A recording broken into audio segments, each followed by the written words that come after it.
Hi guys, good evening, and welcome back once again to the EdWord. I'm your host Eddie, and in tonight's video, I will be discussing what I thought of the next the batch of episodes that we got for the new limited series, The Hot Zone. Just to clarify, I'll be doing a spoiler-filled episode review for episodes 3 and 4. So two episodes back to back because they've been airing them with back-to-back episodes since Memorial Day, and I know that the final two episodes aired earlier tonight. But I'm usually a day behind on this show, so I'm doing episodes 3 and 4 right now, and tomorrow I'll try to do episodes 5 and 6. So, fair warning: if you're not caught up on the Hot Zone by the most recent two episodes or at the beginning of the series, do not keep watching or listening, as I will be discussing plot details, characters, and spoilers. So, you have been warned. That being said, gripping stuff. Once again, super gripping, engaging, pretty intense stories. Not only are they trying to handle a like a local, possibly nationwide crisis, but it's like they're still dealing with all the red tape bureaucracy bullshit that characters always face in like these disaster movie situations. And I use that example, but it still applies. It's still relevant, even though this is very much based on a real life incident. This is based on true events.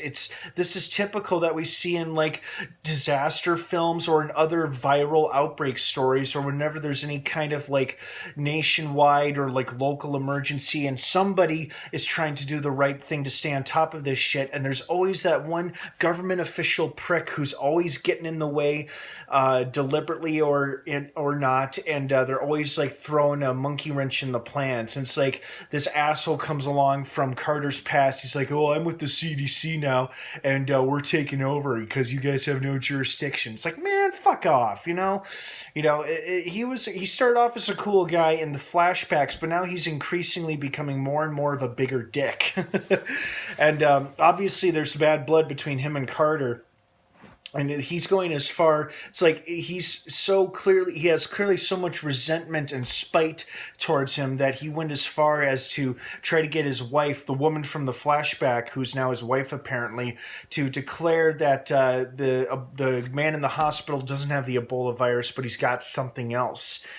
Just to give it like a big middle finger to Carter, basically.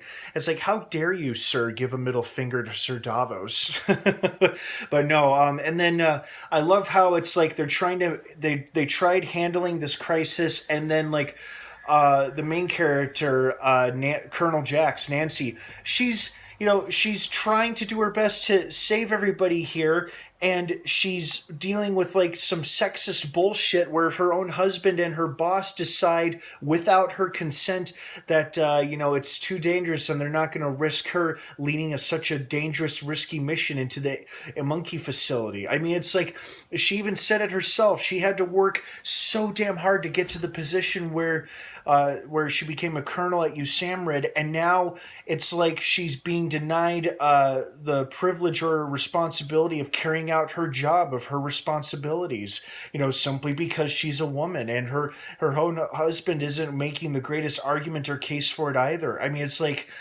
there are so many bigger things happening right now. Like within these two episodes, there was so much shit going down and happening, way more relevant and important than bitter feuds between two old colleagues, or like just sexism in the workplace or at home. It's like, come on, guys, get it together here. Like, we're dealing with a potentially dangerous, deadly outbreak only 20 minutes away from the DC area, and you're worried about, like, the red tape and bureaucracy? It's like, come on. But you know what? It's fairly accurate, because I've heard many, several agencies have come under criticism and under fire during emergency crisis situations, whether it's a natural disaster or some kind of, like, disease or viral outbreak outbreak. There's all this red tape bureaucracy people have to go through and all these hoops they got to jump through. It's like, let's just focus on stopping the crisis or solving it rather than whose responsibility or whose job it is. Like, let's just everybody work together and get this shit done. And this episode, these 2 episodes, I think, did a very good job showing just how difficult it is to try to solve a potentially threatening problem, and then you still got to deal with all the bureaucratic bullshit. I mean, you've just felt frustrated for your characters. You just felt frustrated for Carter, for Jax, and you just felt frustrated for them because it's like they're trying to do the right thing here. They're trying to safeguard lives, and all these assholes keep getting in the way. And then this episode also did a good job where, like the nice monkey shelter manager guy went out to buy the thermometer, and like using his eyes, we could see like the paranoia growing on his face. And then for Nancy as well, when she's looking for Peter at the subway station, and she sees just how commonly people touch their hands, their face, door handles, water fountains. You can feel the paranoia, the suspicion, the fear just building up gradually in those scenes where it's like, is everybody a carrier of Ebola now? Is the Ebola virus spreading even as we speak, even everywhere we look? I mean, I have a feeling by the time this series is over, a lot more people are going to become germophobic.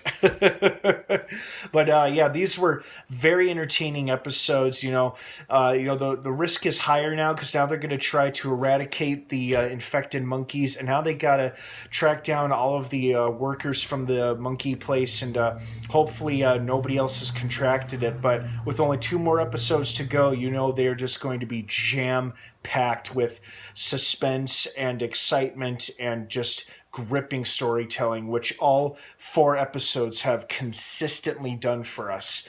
And I'm really enjoying it. I mean, I gotta hand it to the cast and crew. They're doing a pretty phenomenal job on this series. So guys, what did you think of these 2 episodes? Did you like it? Did you love it? Did you hate it? Were you expecting more, expecting less from both of them or either one of them? I want to hear your thoughts and opinions down below in the comments section. Thank you so much for watching. Don't forget, you can watch The Hot Zone on National Geographic.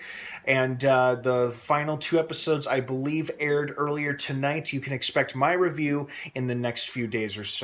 Have a wonderful rest of your evening. Thanks again for watching. And of course, until next time, may the Force be with you.